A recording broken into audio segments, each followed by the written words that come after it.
Kozhikode medical കോളേജിൽ സ്ഥാപിച്ച sewage ട്രീറ്റ്മെന്റിനെതിരെ പ്രതിഷേധം ശക്തം. പ്ലാന്റ് പ്രവർത്തനത്തിൽ അശാസ്ത്രീയത ചൂണ്ടിക്കാട്ടി ജീവനക്കാരും വിദ്യാർത്ഥികളും പ്രതിപക്ഷ സംഘടനകളും സമരം ആരംഭിച്ചു. എന്നാൽ പ്രതിഷേധക്കാർ തെറ്റിദ്ധാരണ പരത്തുകയാണെന്നാണ് കോർപ്പറേഷന്റെ വാദം.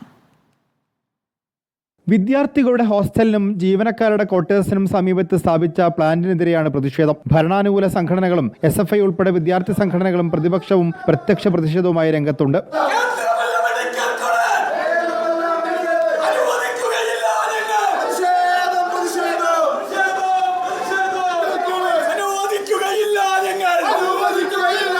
അശാസ്ത്രീയമാണ് പ്ലാന്റ് സ്ഥാപിച്ചതെന്നും പ്രദേശത്ത് ദുർഗന്ധമുണ്ടാകുന്നുവെന്നുമാണ് ആക്ഷേപം. സീവേജ് ട്രീറ്റ്മെന്റ് പ്ലാന്റ് മാറ്റി സ്ഥാപിക്കണമെന്നാണ് ആക്ഷൻ കൗൺസിലിന്റെ ആവശ്യം. എന്നാൽ ആരോപണങ്ങൾ കോഴിക്കോട് കോർപ്പറേഷൻ പൂർണ്ണമായും തള്ളി. ഒരു വിഭാഗം ബോധപൂർവ്വം തെറ്റിദ്ധാരണ പരത്തുകയാണെന്നും പദ്ധതി മുന്നോട്ടു പോകുമെന്നും കോഴിക്കോട് കോർപ്പറേഷൻ ഡെപ്യൂട്ടി മേയർ വ്യക്തമാക്കി. അടിസ്ഥാനരഹിതമായ വാർത്തയാണ് ലളിതമായി പറഞ്ഞത്. ഈ STPയെ സംബന്ധിച്ചിടത്തോളം കൃത്യമായ കപ്പാസിറ്റിക്ക് അനുസരിച്ച് കൈകാര്യം ചെയ്യാൻ വേണ്ടി പറ്റുന്ന മാലിന്യങ്ങൾ സംസ്കരിക്കുന്നതിന് ഒരു തരത്തിലുള്ള പ്രശ്നങ്ങൾ അവിടെ ഉണ്ടാകാത്ത നിലയിലാണത് സംവിധാനം ഒരുക്കിയിട്ടുള്ളത്. നഗരത്തിന്റെ മാലിന്യ സംസ്കരണ രംഗത്ത് ഒരു പുതിയ മുഖത്തിലേക്ക് നഗരം പോകുമ്പോൾ ഇതുവരെ ഇല്ലാതിരുന്ന മെഡിക്കൽ കോളേജിലേക്ക് ഈ കാര്യങ്ങൾക്ക് ചില മാനങ്ങളിലേക്ക് ഇവിടെ മെഡിക്കൽ കോളേജിലെ പ്രശ്നം ഉയർന്നു വരികയാണ്. കോർപ്പറേഷനിലെ വിവിധ മേഖലകളിൽ നിന്നായി ശേഖരിക്കുന്ന മാലിന്യ സംസ്കരണം ലക്ഷ്യമിട്ട് കഴിഞ്ഞ ഫെബ്രുവരി 27 കോഴിക്കോട് മെഡിക്കൽ കോളേജിനുള്ളിൽ സീവേജ് ട്രീറ്റ്മെന്റ് പ്ലാന്റ് പ്രവർത്തനം ആരംഭിച്ചത്.